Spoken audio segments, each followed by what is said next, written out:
اللہ نے کہا میں نے پیدا ہی کیا عبادت کے لیے. تو کیا 24 گھنٹے روزہ رکھتے ہیں؟ کیا 12 مہینے روزہ رکھتے ہیں؟ کیا ہر وقت 24 گھنٹے نماز پڑھتے ہیں؟ نہیں. یہ نماز، روزہ، زکوٰۃ، حج، یہ عبادات تو ہیں. وہ اصل عبادت ہے بندگی، اطاعت، غلامی، جو ہمہ وقت ہے، ہول ٹائم، ہمہ جہد، ہمہ وجوہ اللہ کی اطاعت. البتہ اس میں ایک چیز کا اضافہ کیجئے، اطاعت مجبوراً بھی ہوتی ہے. آج سے 60 سال پہلے انگریز حکمران تھا ہم پر، ہمیں اس کی اطاعت کرنی پڑتی تھی، لیکن ہمیں انگریز سے محبت تو نہیں تھی نا. اسی طرح بنی اسرائیل غلام تھے آل فرعون کے، حکم تو مانتے تھے، بیگار میں پکڑے جاتے تھے، کام کرتے تھے، جانے بھی دیتے تھے، لیکن وہ فرعون سے محبت تو نہیں کرتے تھے نا. لہذا عبادت جب اللہ کی ہوگی وہ صرف اطاعت نہیں ہوگی بلکہ محبت کے ساتھ ہوگی. اطاعت کی جائے ہمہ وقت، ہمہ تن، ہمہ وجوہ، لیکن انتہائی درجے میں اللہ سے محبت کے ساتھ. یہی وجہ ہے کہ دو بڑی عظیم شخصیتیں، امام ابن تیمیہ اور حافظ ابن قیم رحمۃ اللہ علیہما، ان دونوں نے جو ڈیفینیشن کی ہے، ہاؤ ٹو ڈیفائن عبادت ہے کیا. تو حافظ ابن قیم کہتے ہیں العبادت تجمع اصلین، دو چیزوں کو جمع کرنے سے عبادت بنتی ہے. غایت الحب وغایت الذل والخضوع، حد درجے میں اللہ سے محبت کرنا اور حد درجے میں اس کے سامنے جھک جانا، بچ جانا، جو حکم دے، جو فرمان ہو حاضر. یہ ہے عبادت. البتہ یہ ہے، نوٹ کیجئے، عبادت کا چونکہ جسم ہے وہ ہے اطاعت. جیسے میرا یہ جسم ہے، 2.5 من کا وزن ہے، لیکن اس کی اصل حقیقت وہ جان ہے. وہ جان نہ ہو تو جلد از جلد نہلا کے دھلا کے کفن پہنا کے قبر میں اتار دیں گے کہ کہیں خام خواہ جسم جو ہے گل سڑ نہ جائے. اصل شے جان ہے. جان تو نظر نہیں آتی، نظر تو جسم آتا ہے. لہذا اطاعت کا جو جسم ہے وہ ہے، عبادت کا جسم ہے اطاعت، وہ نظر آتا ہے. اللہ کا حکم ہے نماز پڑھو، نماز پڑھتے نظر آتا ہے کہ نہیں؟ اللہ کا حکم ہے روزہ رکھو، ہم نے روزہ رکھا تو سامنے والوں کو معلوم ہو گیا کہ نہیں کہ روزہ رکھا ہے. اللہ کا حکم ہے زکوٰۃ دو، تو ہم زکوٰۃ دیتے ہیں تو لوگوں کو پتہ چلتا ہے کہ ہم نے زکوٰۃ دی ہے.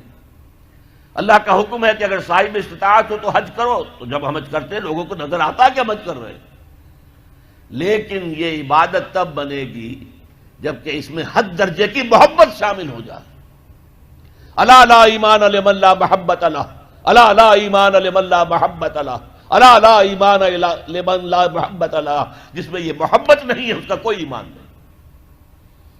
محبت اللہ کی نمبر 1 اور محبت اس کے رسول کی نمبر 2. یہ دونوں محبتیں ہوں تو ایمان ہے، ورنہ نہیں.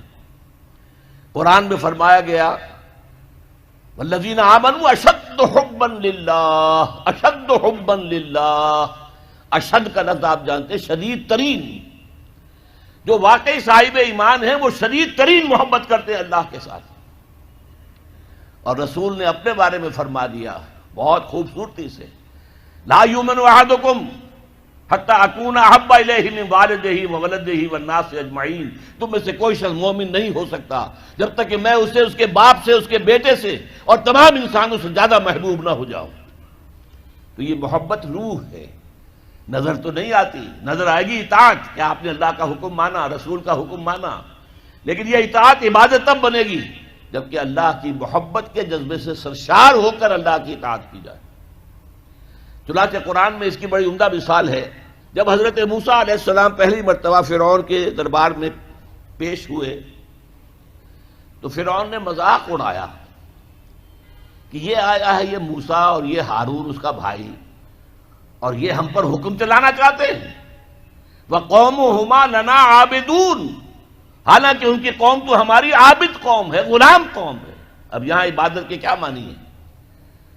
بنی اسرائیل پوجتے نہیں تھے، وہ بادشاہ کی پرستش نہیں کرتے تھے، لیکن بادشاہ کی اطاعت کرنے پر مجبور تھے، اطاعت کرتے تھے.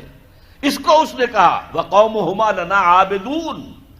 ان کی قوم جو ہے وہ تو ہماری عابد ہے، عبادت گزار ہے، ہماری غلام ہے، ہماری اطاعت شعار ہے، ان کو کیا حق پہنچتا ہے ہماری بلی ہمیں کو میں آؤں۔ اچھا کوئی شخص کہہ دے کہ یہ تو فرعون کا لفظ ہے، آپ اسے دلیل کے طور پر لے آئے، اللہ کا لفظ تو نہیں ہے یہ، تو وہ بھی سن لیجئے۔ ایک دوسری ملاقات میں حضرت موسیٰ علیہ السلام نے جب دعوت پیش کی تو فرعون نے طنز کیا، الم نربک فینا ولیدا، اے فرعون، اے موسیٰ تم وہی نہیں ہو جسے ہم نے اپنے گھر میں پالا پوسا تھا۔ اللہ تعالیٰ کے حکم سے حضرت موسیٰ کو تو ایک صندوق میں بند کر کے دریائے نیل میں ڈال دیا تھا ان کی والدہ نے۔ وہ محل کے پاس سے گزر رہا تھا کہ وہاں کچھ عورتیں جو ہے دریا پر آئی ہوئی تھیں نہانے وغیرہ کے لیے، انہوں نے وہ تابوت جو تھا صندوق وہ پکڑ لیا، اس میں حضرت موسیٰ نکل آئے اور اتنے خوبصورت تھے، یہ فوراً سمجھ میں آ گیا تھا یہ کوئی اسرائیلی ہے، اور اسرائیلی بچوں کے بارے میں حکم تھا کہ فوراً قتل کر دو، اگر لڑکا ہو، لڑکی ہو تو زندہ رہنے دو۔ لیکن یہاں حضرت آسیہ تھی، فرعون کی ایک بیوی جو مسلمان تھی، بنی اسرائیل میں سے تھی، انہوں نے کہا فرعون سے لا تقتلوہ، مت قتل کرو، قرۃ عین لی ولک، دیکھو ہمارے ہاں اولاد نہیں ہے، یہ تو میرے اور تمہارے لیے آنکھوں کی ٹھنڈک بن جائے گا، دیکھو کتنا خوبصورت بچہ ہے، لہذا ان کو قتل نہیں کیا گیا۔ اللہ تعالیٰ نے ایک جگہ سورہ طٰہٰ میں احسان گنایا ہے حضرت موسیٰ پر، وَأَلْقَيْتُ عَلَيْكَ مَحَبَّةً مِّنِّي، میں نے اے موسیٰ تم پر اپنی محبت کا پرتو ڈال دیا تھا، ایسی محبت خدا بندی، ایسا ان کا جذبہ ابھرا لوگوں کے اندر کہ حضرت موسیٰ کو غضب نہیں پہنچایا گیا، محل میں پلے ہیں۔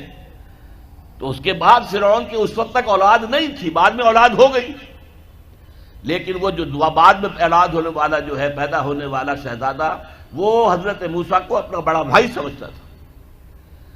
تو حضرت موسیٰ کو جب تانا دیا الم نربک فینا ولیدا، اے موسیٰ تم وہی نہیں ہو جسے ہم نے بچپن میں پالا پوسا تھا، ہمارے ٹکڑوں پر پلے اور آج ہمارے منہ کو آ رہے ہو۔ اس کا جواب کیا دیا حضرت موسیٰ نے، وَتِلْكَ نِعْمَةٌ تَمُنُّهَا عَلَيَّ أَنْ عَبَّدْتَ بَنِي إِسرَائِيل، بڑا احسان کیا تو نے کہ مجھے اپنے گھر میں پال دیا اور میری ساری قوم کو غلام بنا رکھا ہے۔ ان عبدت بنی اسرائیل، یہاں بھی لفظ عبادت آیا، تو لفظ عبادت کا پہلا اطلاق اطاعت پر ہے، البتہ اس کی روح جو ہے وہ محبت ہے، روح نظر نہیں آئے گی، جسم نظر آئے گا، لہذا عبادت کا جسم اطاعت، اللہ کی اطاعت ہمہ تن ہمہ وقت ہمہ وجوہ، اور اللہ کی اطاعت کا راستہ اللہ کے رسول کی اطاعت۔ بمصطفیٰ برساں خیش را کے دی ہمہ اوست، اگر بہو نہ رسیدی تمام بول حبیث، اپنے آپ کو مصطفیٰ صلی اللہ علیہ وسلم کے قدموں میں پہنچا دو، اگر وہاں تک نہیں جاؤ گے تو یہ سب بو لہبی ہے، پھر باقی ساری باتیں جو ہے اس کا اسلام سے کوئی تعلق نہیں۔ اور حضور کی حدیث میں آپ کو سنا چکا، لا یؤمن احدکم حتی اکون احب الیہ من والدہ وولدہ والناس اجمعین، تم میں سے کوئی شخص مومن ہو ہی نہیں سکتا جب تک کہ میں اسے تمام انسانوں سے، یہاں تک کہ اپنے باپ سے اپنے بیٹے سے بھی زیادہ محبوب نہ ہو جاؤں۔ اب ایک نقطہ اور سمجھیے کہ میں نے بھی مانا نماز بھی عبادت ہے، روزہ بھی عبادت ہے، یہ عبادات ہے، تو کیا تعلق ہے ان عبادات کا اس عبادت کے ساتھ جس کی تم بات کر رہے ہو؟ دیکھیے یہ کوئی تمبو کہیں لگا ہوا ہوتا ہے، شامیانہ ہے، تو چار اس کی طرف جو ہیں وہ کھڑے ہوتے ہیں بانس، ان کے اوپر وہ شامیانہ تنا ہوا ہے۔ چار عبادتیں اللہ نے دی ہیں انسانوں کو، مسلمانوں کو، اہل ایمان کو، تاکہ بڑی عبادت کر سکیں۔ یہ بڑی عبادت ہمہ وقت ہمہ تن ہمہ وجوہ اللہ کی اطاعت کرنا آسان کام نہیں ہے۔ ہمارا نفس ہے جو برائی کی طرف ہمیں آمادہ کرتا ہے، شیطان لعین ہے، اس کی سلبی اور مانوی ذریت ہے، وہ ہمیں برائی کی طرف دھکیلتے ہیں۔ پھر مال کا لالچ ہے، وہ ہمیں بری طرف دھکیلتا ہے۔ ہمارے نفس کے تقاضے ہیں، چٹخارا چاہیے، عیش چاہیے، یہ ساری چیزیں جو ہیں ان کے ساتھ مقابلہ کریں گے تو اللہ کی بندگی کر سکیں گے، اللہ کی اطاعت کر سکیں گے، اللہ کی عبادت کر سکیں گے۔ لہذا چار عبادات دے دی، چار یہ بانس، چار ستون جن پر چھت کھڑی ہوئی ہے عبادت کی، عبادت۔ اور وہ ستون نمبر ایک کیا؟ نماز۔ کس لیے؟ تاکہ بھول نہ جاؤ کہیں، 5 دفعہ دن رات میں نکلو اپنے کاروبار سے. صبح نیند بڑی ٹھنڈی ہوتی ہے، بڑی ٹھنڈی ٹھنڈی ٹھنڈی ہوا، ساری رات حبس رہا ہو تب بھی صبح ضرور کچھ نہ کچھ ہوا چلتی. مریض ساری رات تڑپتا رہا ہو لیکن صبح کے وقت آ کر اسے کچھ نہ کچھ سکون آتا ہے. تو فجر کی نماز کی اذان ہو گئی ہے، سن لی ہے، لیکن لیٹنے کو جی چاہ رہا ہے. اس کے خلاف جد و جہد کریں گے، اپنے نفس کے خلاف، تبھی تو اٹھیں گے نا. آؤ اٹھو، جاؤ مسجد میں، اللہ سے اپنا عہد جو ہے جو تم نے کیا ہوا ہے بندگی کا عہد، جاؤ تازہ کرو اسے. 4 رکعتوں میں 4 دفعہ کہو ایاک نعبد و ایاک نستعین، اے اللہ ہم تیری ہی بندگی کرتے ہیں، تجھ ہی سے مدد مانگتے ہیں. پھر تم دھندا کرو گے، کاروبار کرو گے، دفتروں میں جاؤ گے، پھر ظہر کے وقت پھر آ جاؤ مسجد میں، پھر عہد تازہ کرو.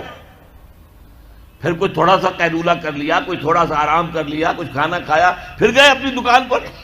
لیکن پہلے عصر کی نماز پڑھ لو، پہلے تم اپنا عہد جو ہے پھر تازہ کر لو. پھر غروب سورج کے وقت پھر تازہ کرو، رات کو سونے سے پہلے پھر تازہ کرو.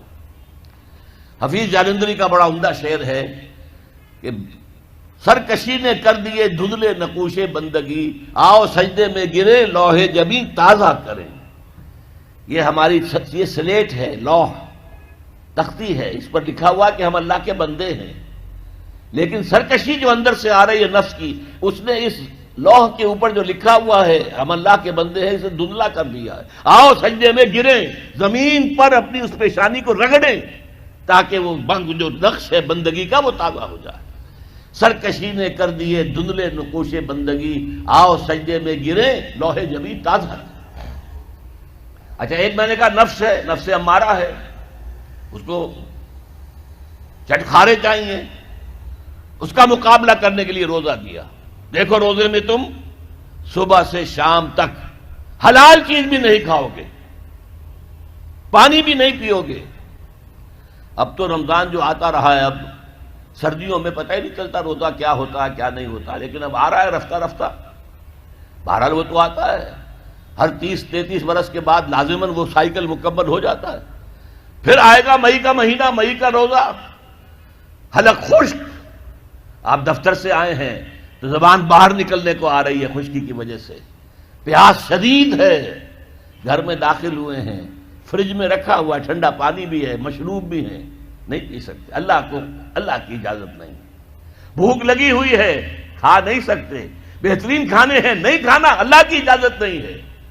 یہ کس لیے ہے کہ تم نے 1 مہینے صبح سے شام تک حلال چیز بھی نہیں کھائی، حلال مشروب نہیں پیا، تو بقیہ 11 مہینے حرام سے تو بچو. یہ استعداد پیدا کرنے کے لیے روزہ. یا ایھا الذین آمنوا کتب علیکم الصیام کما کتب علی الذین من قبلکم لعلکم تتقون، تاکہ تمہارے اندر تقوی پیدا ہو جائے. مال کی محبت کو دل سے نکالنے کے لیے زکوٰۃ دو، صدقات دو، انفاق کرو، نکالو اس مال کو، نکالو. جتنا یہ مال نکلے گا اتنا ہی دل کے اندر سے مال کی محبت کم ہوگی. اور یہ ساری چیزیں حج میں جمع کر دی، خرچ بھی ہوتا ہے. احرام کے اندر پابندیاں بھی ہیں، احرام کی حالت میں زن و شوق کا تعلق نہیں ہو سکتا بیوی اور شوہر کا. اسی طریقے سے آپ بال نہیں توڑ سکتے اپنا. اور پھر یہ ہے کہ اس کے اندر ذکر بھی ہے، تلبیہ بھی ہے، لبیک اللہم لبیک لبیک لا شریک لک لبیک ان الحمد والنعمت لک والملک لا شریک لک. یہ ترانہ جو ہے حمد کا اور ترانہ توحید وہاں پر پڑھا جا رہا ہے. تو کیا مطلب بات سمجھ میں آئی؟ یہ 4 عبادات اس لیے دی ہیں کہ وہ بڑی عبادت ہم کر سکے، کہ ہم سے کہیں اللہ کے کسی حکم کے خلاف کوئی حرکت سرزد نہ ہو جائے. ہر وقت ہمہ تن ہمہ وقت ہمہ وجوہ اللہ کی بندگی، اللہ کی اطاعت. اب تیسرا نقطہ ذرا کڑوا ہے. اب تک کی باتیں تو آپ کو اچھی لگی ہوں گی، اب کڑوی بات ہے. یہ اطاعت اللہ کو مطلوب ہے، کلی اطاعت، جسے آپ کہتے ہیں نا پیکج ڈیل. بھائی یہ معاملہ اس طرح نہیں ہوگا، یہ پیکج ہے، ٹیک اٹ اور لیو اٹ. اللہ کہتا ہے یا میری اطاعت کرو تو ہمہ تن کرو، ہمہ وقت کرو. یہ نہیں کہ کچھ میری اطاعت کر لی، کچھ نفس کی اطاعت کر لی، کچھ کسی اور کی اپنی برادری کے رواج کی اطاعت کر لی. نہیں، یہ 20%، 30%، 33%، 50%، یہ اطاعت مجھے قبول نہیں ہے، میرے ہاں تو قبول ہوگی ہمہ تن، ہمہ وقت، ہمہ وجوہ، کامل اطاعت۔ اگر تم نے روش یہ اختیار کر لی کہ کچھ حکم مانے کچھ نہیں مانے، یہ بڑی تلخ آیت ہے میرے نزدیک قرآن مجید میں مسلمانوں سے خطاب کر کے اس سے زیادہ سخت کوئی آیت نہیں آئی۔ افتؤمنون ببعض الکتاب وتکفرون ببعض، کیا تم ہماری کتاب شریعت کے بعض حصے کو مانتے اور بعض کو نہیں مانتے؟ نماز کا حکم کس نے دیا؟ میں نے۔ نماز تم پڑھتے ہو۔ سود کی حرمت کا حکم کس کا ہے؟ میرا ہے، اور اسے تم چھوڑنے کو تیار نہیں ہو۔ کیا یہ میرا حکم نہیں؟ اگر میرا حکم نہیں مانا تو نماز کاہے کے لیے آتے ہو؟ پڑھنے کے لیے۔ تمہاری نماز تمہارے منہ پر دے کر ماری جائے گی، تمہارا حج تمہارے منہ پر دے کر مارا جائے گا اگر حرام کی کمائی سے تم نے حج کیا ہے۔ مال حلال سے حج ہو وہ حج مبرور ہوتا ہے۔ حج مبرور وہ ہے جو اللہ کے ہاں حج قبول ہو جائے۔ آپ کی دعائیں کیوں نہیں قبول ہوتی؟ یاد کیجئے 1971 بہت سے لوگوں کو یاد ہوگا جب مشرقی پاکستان میں جنگ ہو رہی تھی تو کتنی دعائیں قنوت نازلہ مسجدوں میں پڑھی گئی ہیں۔ اے اللہ مدد کر، اے اللہ ان کافروں کو تہس نہس کر دے، اللہم شتت شملہم، اللہم مزق جمعہم، اللہم دبر دیارہم۔ لیکن اللہ نے ایک نہیں سنی، سنی نہیں سنی۔ تمہارا منہ ہی نہیں ہے مجھ سے بات کرنے کا۔ تم نے میرا دین قائم کیا ہے؟ تم میرے احکام پر چلتے ہو؟ اگر نہیں تو تمہارا کیا حق ہے کہ تم مجھ سے دعا مانگو؟ قل یا اہل الکتاب لستم علی شیء حتی تقیموا التوراۃ والانجیل وما انزل الیکم من ربکم۔ اے نبی کہہ دیجئے، اے یہودیوں، اے نصرانیوں، یا اے اہل کتاب، تمہاری پوزیشن ہی نہیں ہے ہماری نگاہوں میں جب تک کہ تم تورات کو نافذ نہ کرو، انجیل کو نافذ نہ کرو، اور بھی جو کچھ ہم نے نازل کیا اس سب کو نافذ نہ کرو، اس وقت تک تمہاری کوئی حیثیت ہی نہیں ہے۔ You have no ground under your feet، تمہارے پاؤں تلے زمین ہی نہیں ہے۔ کیا دعائیں کرتے ہو ہم سے؟ کس منہ سے دعا کرتے ہو؟ اب اسی لفظ کو ذرا سا بدل کر پڑھ لیجئے۔ اللہ کا قانون تو بدلتا نہیں ہے کہ اہل کتاب کے لیے قانون کچھ اور ہو اور امت مسلمہ کے لیے کچھ اور ہو، نہیں۔ پڑھیے ذرا سا لفظ بدلیے، قل یا اہل القرآن لستم علی شیء حتی تقیموا القرآن وما انزل الیکم من ربکم۔ اے نبی کہہ دیجئے، اے قرآن والو، تمہاری کوئی حیثیت نہیں، کوئی حقیقت نہیں، ہماری نگاہوں میں کوئی وقت تمہاری نہیں جب تک کہ تم قرآن کو قائم نہیں کرتے۔ اور جو کچھ ہم نے نازل کیا، یعنی حضور پر وحی جلی کی علاوہ وحی خفی بھی نازل ہوتی تھی جو احادیث کی شکل میں ہمارے پاس ہے۔ تو قرآن بھی ہم نے نازل کیا، قرآن نازل کیا، اس کو نافذ کرو، اور سنت رسول بھی ہم نے نازل کی ہے، اس کو بھی اطاعت کرو، اس کو مانو، اس کی پیروی کرو۔ اچھا اگر یہ نہیں کرو گے اس کی سزا کیا ہے؟ افتؤمنون ببعض الکتاب وتکفرون ببعض، کیا تم ہماری شریعت اور کتاب کے ایک حصے کو مانتے اور ایک کو نہیں مانتے؟ ایک حکم سر آنکھوں پر، ایک حکم پاؤں تلے رون دیتے ہو۔ فما جزاء من یفعل ذلک منکم، تو کوئی سزا نہیں ہے ان کی جو یہ حرکت کریں گے تم میں سے، الا خزی فی الحیات الدنیا، سوائے اس کے کہ دنیا کی زندگی میں ذلیل و خوار کر دیے جاؤ، ویوم القیامت یردون الی اشد العذاب، اور قیامت کے دن شدید ترین عذاب میں جھونک دیے جاؤ۔ وما اللہ بغافل عما تعملون، جو کچھ تم کر رہے ہو اس کی حقیقت سے اللہ ناواقف نہیں ہے، بے خبر نہیں ہے۔ تم آئے ہو حج کرنے، داڑھی لمبی ہے تمہاری، اللہ کو معلوم ہے حرام کی کمائی سے حج کرنے آئے ہو، حرام کی کمائی سے عمرہ کرنے آئے ہو۔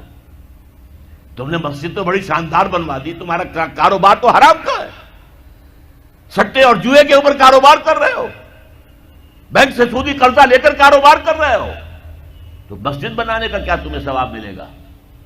اللہ تعالیٰ کو تو نفقات جو ہیں، صدقات و نفقات صرف وہ قبول ہیں جو پاک اور حلال کمائی سے ہو۔ حرام کی کمائی سے تم نے کچھ بھی لٹا دیا ہو، اللہ کو ایک دینے کی اس کی قوت نہیں۔ اب اس میں دو سزائیں بیان کی گئی، فما جزاء من یفعل ذلک منکم الا خزی فی الحیات الدنیا، تم میں سے جو کوئی بھی یہ حرکت کرے گا کہ دین کے ایک حصے پر عمل ایک پر نہیں، اس کی سزا اس کے سوا کچھ نہیں ہے کہ دنیا کی زندگی میں ذلیل و خوار کر دیے جائے۔ یہ تو نقد ہے جو دنیا میں ملتا ہے، اور آخرت میں جو سزا ملے گی وہ یوم القیامت یردون الی اشد العذاب، اور قیامت کے دن شدید ترین عذاب میں جھونک دیے جاؤ گے۔ اب آپ دیکھیے، پہلا عذاب تو ہماری نگاہوں کے سامنے ہے، ہمارے ماتھے پر لکھا ہوا ہے۔ آج ہم بعض لوگوں کے نزدیک 150 کروڑ انسان ہیں مسلمان، ہر چوتھا انسان مسلمان ہے، کم سے کم 125 کروڑ تو ہے ہی ہے، گویا کہ ہر پانچواں انسان مسلمان ہے۔ کتنا بڑا علاقہ ہمارے قدموں تلے ہے۔ جائیے ادھر انڈونیشیا کے دور درازوں سے چلیے، جو جزیرے ہیں ان سے، اور چلے جائیے موریتانیہ تک، سالڈ علاقہ ہے مسلمانوں کا۔ بیچ میں آپ سوچیں گے ہندوستان بھی تو آ گیا، وہ مسلمانوں کا نہیں۔ 20 کروڑ مسلمان ہیں ہندوستان کے اندر۔ آج بھی دنیا میں سب سے بڑی آبادی کسی ملک میں جو ہے وہ ہندوستان میں ہے مسلمانوں کی۔ اللہ تعالیٰ نے ہر طرح کی نعمت دی ہے، ہر طرح کی معدنیات ہمارے پاس، ہر طرح کی نباتات، سب سے بڑھ کر آج کی دنیا کی قیمتی ترین شے تیل کا سب سے بڑا ذخیرہ یا ذخیرے مسلمانوں کے قدموں تلے ہیں۔ اس سب کے باوجود کیا مسلمانوں کی عزت ہے کوئی دنیا میں؟ کوئی حیثیت ہے؟ بین الاقوامی مسائل میں کوئی آپ سے مشورہ کرتا ہے؟